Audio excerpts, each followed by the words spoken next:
Avances no futuro centro de protonterapia que vai acoller Galicia. Esta mañá instalouse o acelerador de protóns no búnker do novo edificio no complexo hospitalario de Santiago. O presidente Rueda confirma que Galicia será a primeira comunidade en ofrecer a prontoterapia na sanidade pública. Está previsto que os primeiros pacientes comecen a tratarse a finais do ano que ven. O investimento total supera os 60 millóns de euros.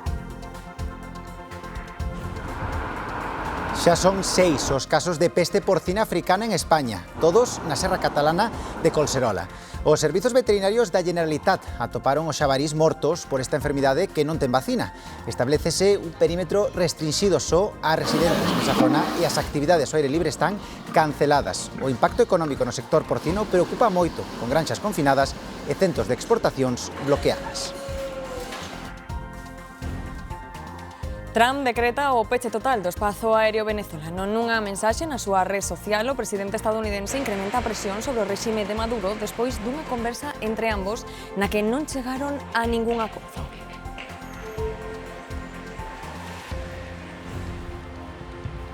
A policía investiga a morte de dúas adolescentes nun parque de Xaén. O caso está baixo segredo de sumario. Desbótase a intervención de terceiras persoas. Está sendo unha fin de semana intensa para os comercios. As súas portas volveron a abrir con forza tras o Black Friday. Miles de persoas achegáronse ata as tendas buscando as últimas ofertas e adiantando as compras de Nadal. Moitos establecementos manteñen descontos ata o domingo e as zonas de moda, tecnoloxía e ocio son as máis concorridas.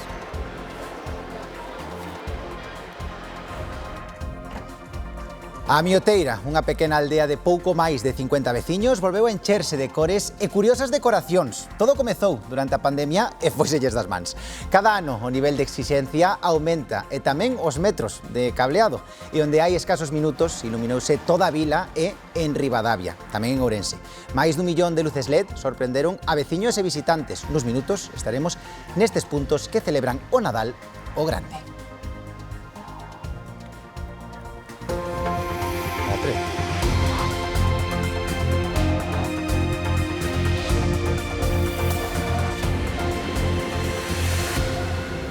Que tal? Boas noites. O primeiro compoñente esencial no funcionamento do Centro de Protonterapia de Galicia xa está colocado. E isto supón un paso importante.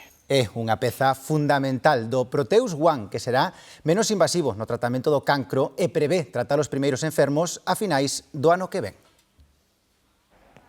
Este é o ciclotrón, o acelerador de protóns que xa está instalado no Centro de Protonterapia de Galicia.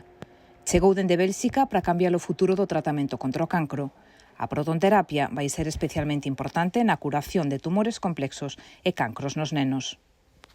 Por las características que tienen los protones, pues nos van a permitir en localizaciones complejas, cercanas a órganos críticos e importantes, alcanzar una dosis alta que con la convencional no podríamos, preservando esos tejidos sanos con mayor seguridad. Pues localizaciones cercanas a la médula espinal, al cerebro, a las vías ópticas, al corazón. Galicia vai ser a primeira comunidade que ofreza a protonterapia na sanidade pública. Cando falamos desa sanidade que se ten que ocupar de todo, desde a medicina máis sobre o terreo, a medicina primaria, na que estamos facendo un esforzo importante, ata a medicina máis de vanguarda, como pode ser a que vai albergar este centro. Este é o traballo que vale a pena de verdade e o traballo que a xente espera de nós. O investimento total do centro vai superar os 60 millóns de euros. Agárdase que os primeiros enfermos poidan ser tratados aquí dentro dun ano. O conselleiro de Sanidade referiuse hoxe ao pacto de descentralización da carreira de Medicina tras as desavinzas das últimas horas entre as diferentes universidades. Gómez Caamaño insiste en que a postura da Xunta segue sendo a mesma. Creemos que o proxecto de descentralización é un proxecto válido, a maneira máis eficiente de utilizar todos os recursos, tanto humanos como de hospitalarios e de centros de saúde, para a mellor formación dos alumnos. E seguimos pensando o mesmo. Se a xente non quere chegar a un acordo, insisto, habrá que despois plantearse novos escenarios. Adiántase cunha tendencia crecente, un pico de casos que podería chegar antes do Nadal.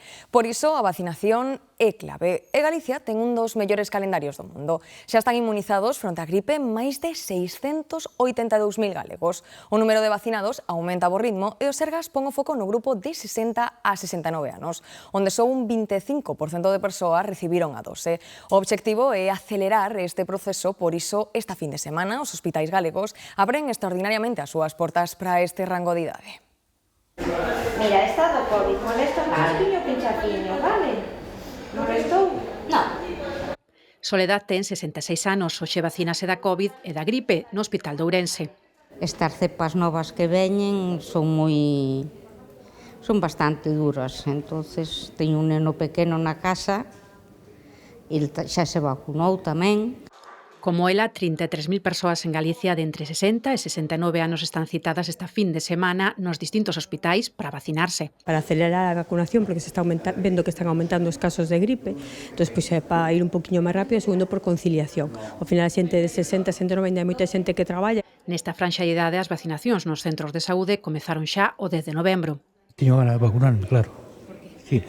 Bueno, porque me fui ben as outras veces. Desde que me vacuno da gripe, maravilla, son achacos á gripe e así, pues moi ben. Porque me levo vacunando desde que apareceu o COVID. Y además convivo con mi madre, que pues tiene 80 y pico años y también es paciente de riesgo, y entonces, bueno, pues hay que arrimar el hombro. Tamén os informan e os convidan a participar no ensaio clínico sobre a vacina contra o virus sincitial. O que está facendo é maiores de 60 anos, a mitade pónselle e a outra mitade non. Si le toca, puede venir otro día a ponerla o ponerla en su centro de salud. Para facer unha mostra comparativa e ver que si é efectivo, pois se implante de maneira oficial.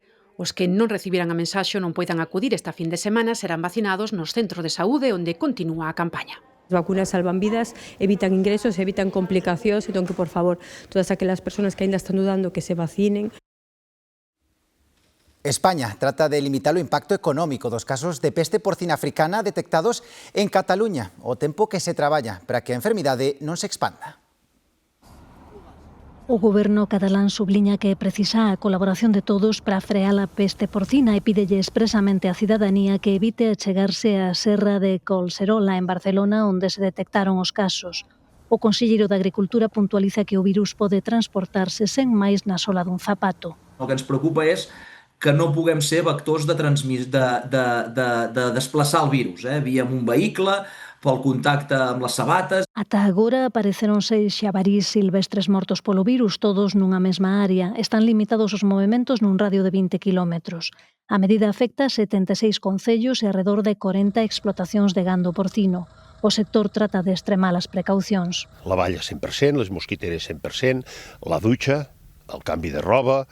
España estaba libre da peste porcina africana desde hai 31 anos, pero hai expertos que non se extrañan de que reaparecese porque leva propagándose pola Unión Europea desde 2014. Ha avanzado en torno a unos 200 kilómetros al año desde entonces. O sea que sabíamos que la peste porcina venía avanzando hacia el oeste y había algún momento que tenía que llegar por los movimientos de fauna silvestre. A peste porcina africana non implica riscos para a saúde das persoas, pero mata prácticamente o 100% do gando afectado e a súa aparición pecha fronteiras ao comercio. De los 400 certificados de exportación para productos de porcino a 104 países, un tercio se encuentra bloqueado en estos momentos y estamos trabajando para conseguir que efectivamente puedan de nuevo abrirse a la mayor celeridad.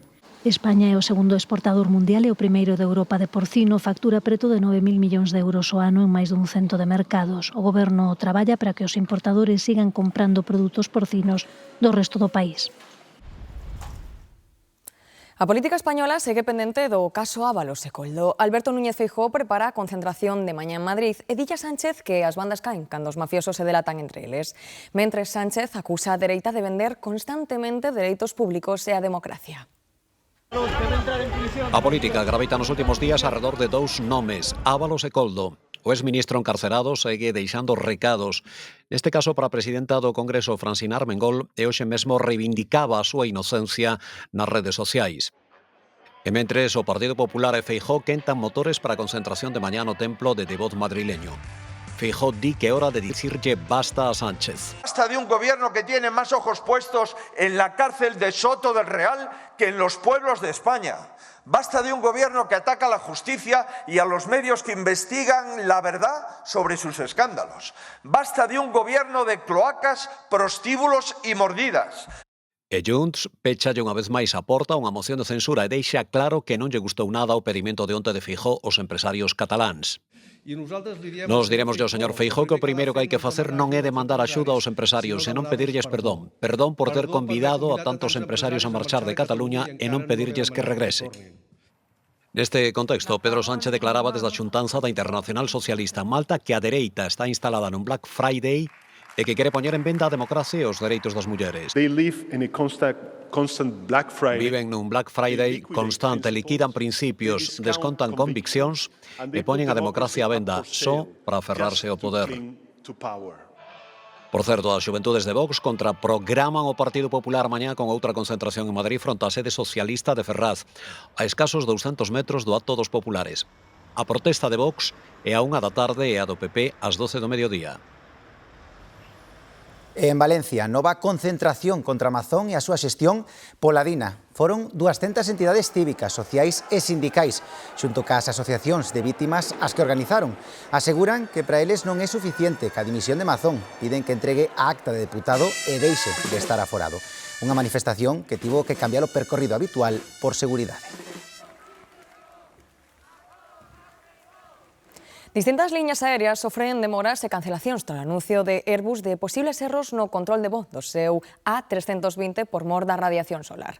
Os aeroportos galegos mantiveron a normalidade sen cancelacións, o voo Santiago-Lanzarote e o retorno tivo un atraso significativo dunha hora. As aerolíneas realizan, tras a advertencia de Airbus, un intenso traballo nas actualizacións de software que precisan máis de 5.000 aparellos. A incidencia tería máis impacto nos avións máis vellos, pero Airbus comunicou que neste caso, no que precisan o cambio físico da computadora de a bordo, só estarían 100 deles. O presidente norteamericano Donald Trump impón o peche do espazo aéreo de Venezuela nun novo xiro de guión na presión contra o réxime de Maduro. Sí, nos últimos días producírase un achegamento entre ambos, pero volven saltar as alarmas. O goberno de Venezuela repudia absolutamente este anuncio de Trump. Donald Trump dá un paso máis na súa particular cruzada contra Venezuela coa decisión unilateral de pechar o seu espazo aéreo. Facíao coincidindo coa partida da súa comitiva cara a Mar-a-Lago onde adoita pasar as fins de semana. A través da súa rede Truth Social, explica que a medida vai dirixida ás aerolíneas, pilotos narcotraficantes e traficantes de persoas. Trump non ten a autoridade para levar a cabo un peche deste tipo, pero a decisión é disuasoria para as liñas aéreas. De feito, o tráfico nos aeroportos de Venezuela vai camiño de ser residual, como se perciben nestas imaxes. Entre os partidarios de Maduro hai indignación. Que no es una política antinarcótico de verdad, sino una operación geopolítica contra un Estado soberano. Cualquier llamado a la guerra siempre va a ser repudiado, siempre. Despois do paso dado por Trump, as especulacións xiran alrededor dunha posible acción militar en territorio venezolano, pero outras fontes sinalan que se trata dun aumento de presión estratégico sobre o réxime de Maduro. Por certo, o goberno de Caracas revogara o mércores pasado a concesión de voos a varias aerolíneas, entre elas a española Iberia, o acusalas de sumarse ao boicot promovido por Trump. Este xiro de guión prodúcese cando parecía que existía unha aproximación entre as partes. Distintas fontes dan como verídica unha conversa telefónica recente entre Trump e Maduro para explorar a posibilidade dun futuro encontro. Agora ábrese un abano de incógnitas sobre o futuro deste conflito. O Concello de Xaén acaba de decretar 3 días de loito oficial pola morte de 2 adolescentes que apareceron mortas na madrugada nun parque público da cidade andaluza.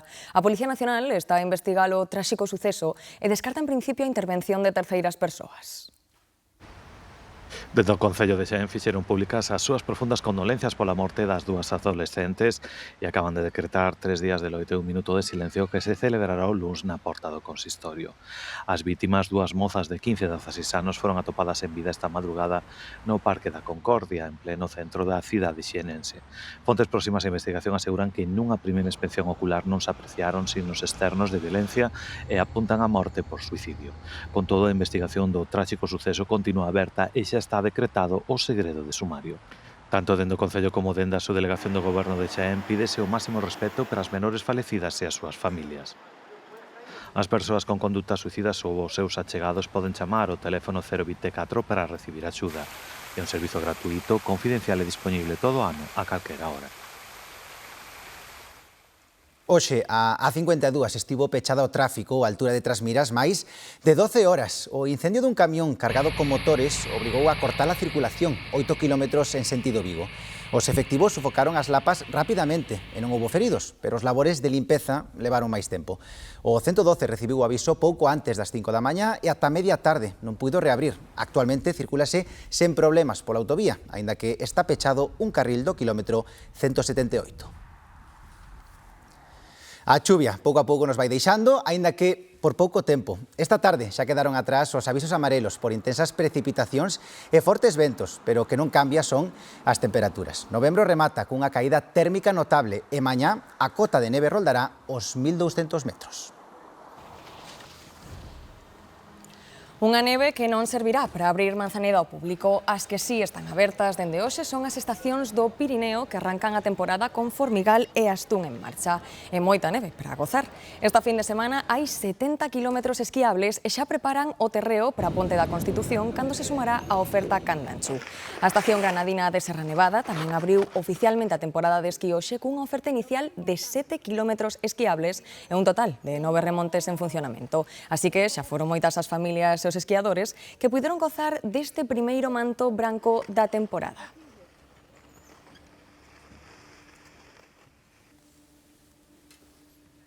Aínda que esta mañá estivemos na Praza de Abastos con os consumidores que mercan xa evitando as subas de última hora do Nadal. Sí, porque o mal tempo inflúe de cheo nos prezos do peixe e do marisco. Se os mariñeiros non traballan, o prezo dispárase, así que mellor aproveitar e facer sitio no conxelador.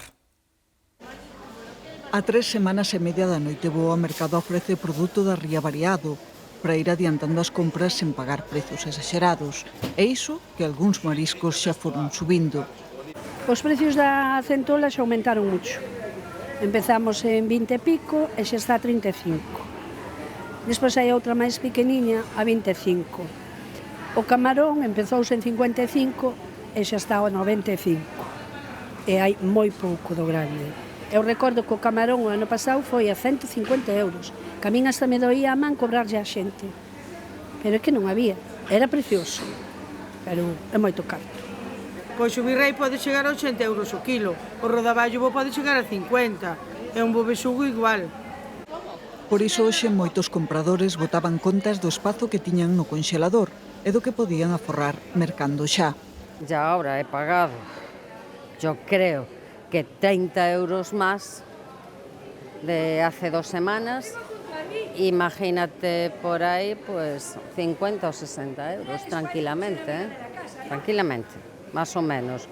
Y con el camarón igual, etcétera. El camarón ya eso se sube a 100, 100 y pico. Y mira, es un capricho de una vez al año y hasta 60, 70 por un kilo paso. Pero ya te digo, se va ahorrando. Y he visto la lubina tan hermosa y habitualmente no compro para Navidad, pero la he cogido. Entonces, bueno, pues eso es, porque lo demás siempre compro fresco. Me parece que compensa mucho. Una lubina de la ría, 29 euros el kilo, me parece que está estupendamente. É ademais un xeito de asegurar o menú que se quere, sen depender de como veña o tempo ou do que collan eses días os mariñeiros. Aínda que a resaca do Black Friday esta fin de semana tamén é intensa para os comercios que abren as súas portas hoxe e mañá. Aínda hai tempo, e son milleiros os galegos que andan buscando as ofertas de última hora e adiantar algunha compra pro Nadal. Demetrio Morenza, cales son as tendas máis concorridas por aí? As tradicionais, as tendas de roupa, a tecnoloxía e, como non, tamén os perfumes. Moita xente ao longo de toda esta tarde neste centro comercial de Vigo que continúa agora mesmo aínda facendo compras, dando un paseo, protexéndose tamén da chuvia que cae ao longo destas últimas horas. Aproveitan esas rebaixas, opinións para todos os gustos. Hai que considera que sí, hai oportunidades, hai ganas, e hai quen pensa que moito ruido, pero a hora da verdade os descontos non son tan grandes. Tarde de moito movimento a deste sábado nas zonas comerciais. Estamos no centro Vialia en Vigo e as ofertas que locen nos escaparates desde hai días atraeron moitos clientes. Pero a hora da verdade parece que os descontos non son para tanto. Non bajaron tanto de precio como pensábamos. pero bueno, se está bastante bien las compras, algo ahorramos. Eu son máis de comprar cando necesito. Non hai que gastar por gastar tampouco. Estuvamos mirando aí por varias tiendas e tal, e ao fin e ao cabo non compramos moito, porque moitas tiendas teñen rebaixas, pero siguen sendo caro, así que... Queixanse os compradores duns descontos que ás veces non son tal e hai vendedores que tampouco están convencidos das rebaixas nesta época. Os clientes aproveitan para adiantar compras para o Nadal ou matar un antollo. Gastei mais ou menos, razoável, não vim para gastar muito, mas... dava para ter comprado mais. 200 euros. 60 euros. Demasiado, unos 200 euros por aí, hoy. Pois viño facer compañía que non pensaba gastar, así que non gastei. A Ceraría Dieguez de Pontecesures fundouse en 1844, moito antes de que se constituíse o concello. Este ano, o municipio celebra o seu centenario e crearon unha candea para conmemorar o aniversario e a tradición do oficio da ceraría. O concello de Pontecesures formaba parte de Valga ata outubro de 1925, en que se constituíu o municipio. Daquela, a Cerería Dieguez xa levaba 81 anos facendo candeas, nun primeiro momento para uso cotián, porque moitas casas non tiñan electricidade. Agora seguen a fabricar candeas, exvotos e outras figuras de cera para cerimonias, celebracións e decoración. En 181 anos modernizouse o xeito de producir, pero mantense o coidado ao detalle e o respeto á tradición. Entonces recordo aquel cheiro a mel, porque a xente viña a vender, sacaba yo mel a cera e despois viña a vender aquí. Claro, forman parte de Pontecesures, pero moi estreitamente, vamos. Unha empresa identificativa para a nosa vila, tanto polos anos de experiencia e trayectoria empresarial que teñen, como por seguir apostando pola fabricación artesanal. Son xa 4 xeracións da mesma familia ao fronte da empresa. Para honrar toda esta historia deseñaron unha candea neste ano en que Pontecesures celebra o seu centenario. Pues casi me sentí un poco la obligación de decir, bueno, pues voy a promocionar un poco mi negocio, lo que es la cerería aquí de toda la vida, mi familia, un homenaje á familia. Tamén están a traballar para a posta en marcha dun museo que recolla toda a historia desta familia que comezou José Dieguez Sueiro, un emprendedor que no século XIX fundou a cerería e tamén os fornos calderas de Lulla, nos que se producía a cerámica celta. Na Coruña tarde non estaba para moito paseo, así que optamos por entrar nunha cafetería da Gaiteira que hoxe estreaba quedada de xogos de mesa. Cliente la cafeteira de todas as tardes notou de contado máis balbordo do habitual. A lo mejor parece un pouco raro ver a xente colocando un tablero así grande en medio dunha mesa nunha cafetería, non? A responsable desta rareza tan interesante é Ana, que imaxinou e creou todos os xogos de mesa que animaron a tarde nesta cafetería do barrio da Gaiteira. Gústame o café e penso que non hai mellor maneira que de coñecer xente que xogando xogos de mesa e tomando un café, ¿no? Siento que la gente normalmente oye juego y piensa niños, y obviamente a los niños también les encanta. Pero son para todos, al final todos tenemos que jugar, que divertirnos. Son xogos moi divertidos pensados para mentes curiosas e creativas de calquera idade. Todos exercitan capacidades como a lógica, a memoria, a atención, a estrategia ou o cálculo. Es maravilloso y además para la agilidad mental este juego a mí me ha encantado por lo menos. Hacen que una asignatura que podría ser solo cálculo sean juegos divertidos. Tienen tamén de especial que son dos pocos xogos que hai de matemáticas por aquí. O tempo desapracible prestábase para esta quedada. Agardan que a primeira de moitas máis de aprendizaxe e xogos compartidos. Me gustan as mates e son moi entretenidas para xogar coas miñas amigas. E aprendí más matemáticas y estar más atenta, porque eso es algo que me cuesta mucho. Porque son como más de estar con amigos en vez de juegos de la tablet. Me parece genial. Más cafeterías tenía que haber con juegos de mesa.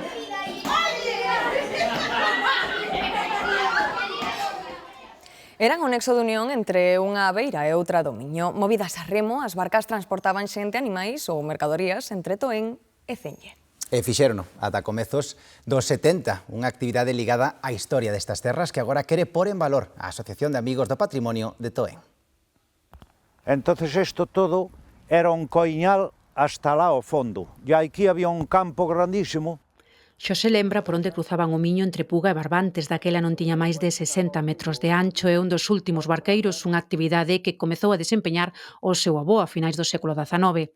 Quedámonos nós con el e seguimos pasando carros, vacas, cabalos, xente, porque antes todos os pueblos de por aquí había moitísima xente. O meu abuelo cobraba 50 céntimos. E cando collemos nós subímoslo a unha peseta. Por un cabalo, unha vaca ou eso, era o doble. Trasladar un carro dunha beira a outra custaba 5 pesetas e eran preciso 2 persoas. Porque un remaba por diante e outro por trás. Porque tiña un remo por adiante e outro por atrás. No medio era onde iban os carros cojando e todo eso. Tendo Ourense a Ribadavia non existían pontes, polo que o seu labor era fundamental, unha actividade que aparece documentada xa na zona dende o século IX. O viño todo iba hacia Ribadavia, todo pasaba por aquí, toda esta montaña está chea de viñedos e todos pasaban nalgún momento polo río e o barqueiro tiña que pasalo.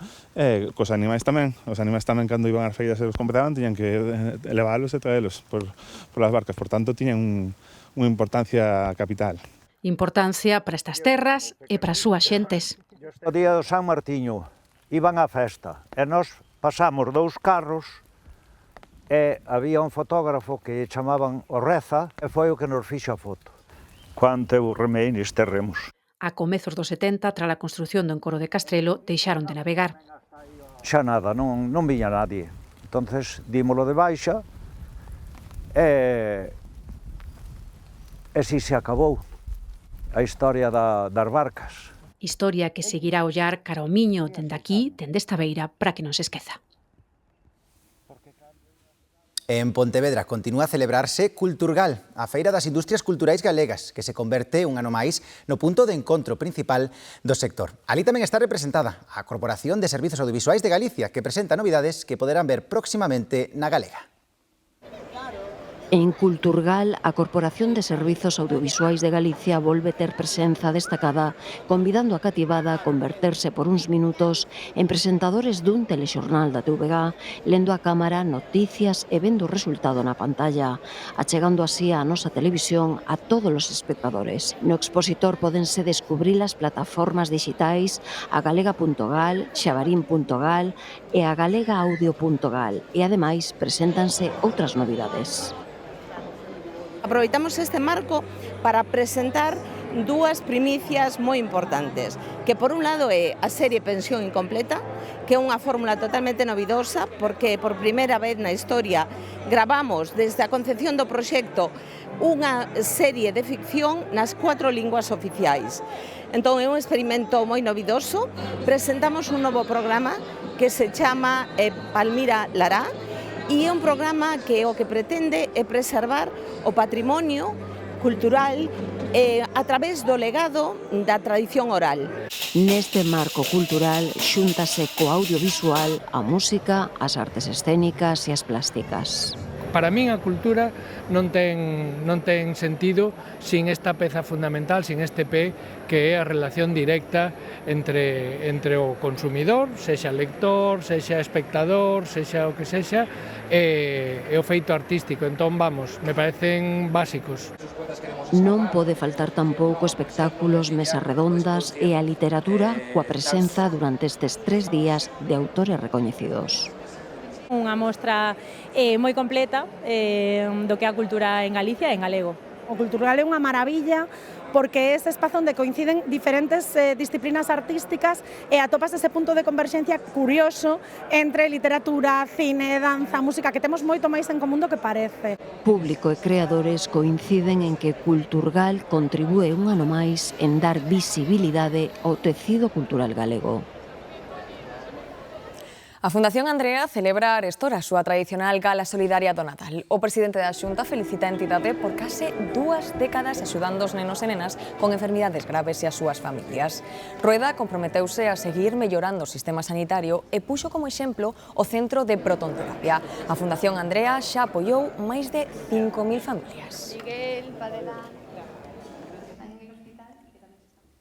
Dende hoxe xa se pode visitar o Belén de Begonte, un nacemento no que a metade das figuras teñen movimento e que ten a particularidade de que está inspirado no campo galego. Si, pode visitarse durante 2 meses ata finais de xaneiro. O encargado de inauguralo foi o conselleiro de Cultura, José López Campos. Este Belén é unha referencia a nivel galego, por aquí pasan milleiros de persoas, non? E creo que é unha forma máis tamén de poñer en valor o Nadal, de recoñecer tamén a Galicia interior, non? Begonte se convirte nunha das capitales do Nadal galego. Milleiros de persoas visitan o Belén de Begonte, no que as faenas do campo acaparan todas as miradas. O Belén de Begonte naceu en 1972 porque o párroco de Begonte quería poñer o Begonte no mapa. Era un precursor do turismo e da cultura.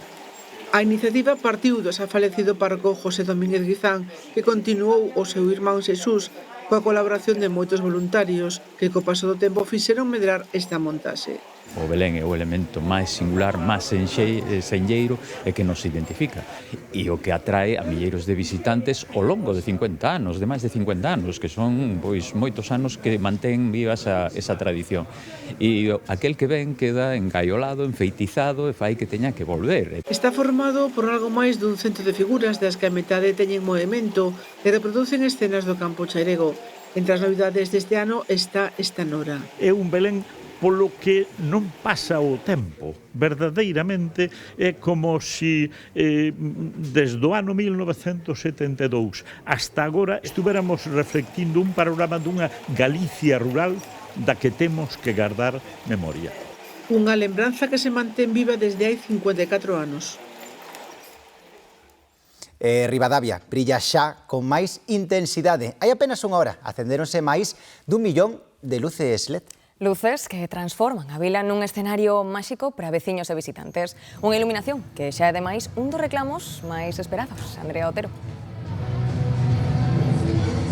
Sí, tras gañar o ano pasado concurso Ferrero Rocher, sendo esta a única vila galega en ter este recoñecemento, viñeron aquí a Ribadavia milleiros de visitantes, un éxito que se agarda igualar este ano. E de feito a representante galega este ano do concurso é a vila pontevedresa de A Guarda, que tamén estivo hoxe aquí representada a través do seu alcalde, que non deixou pasar a oportunidade para pedirlle o voto a todos os asistentes para gañar este concurso nun acendido que, como dicimos, prendeu hoxe aquí en Ribadavia, na capital do Ribeiro, 1 millón de luces LED.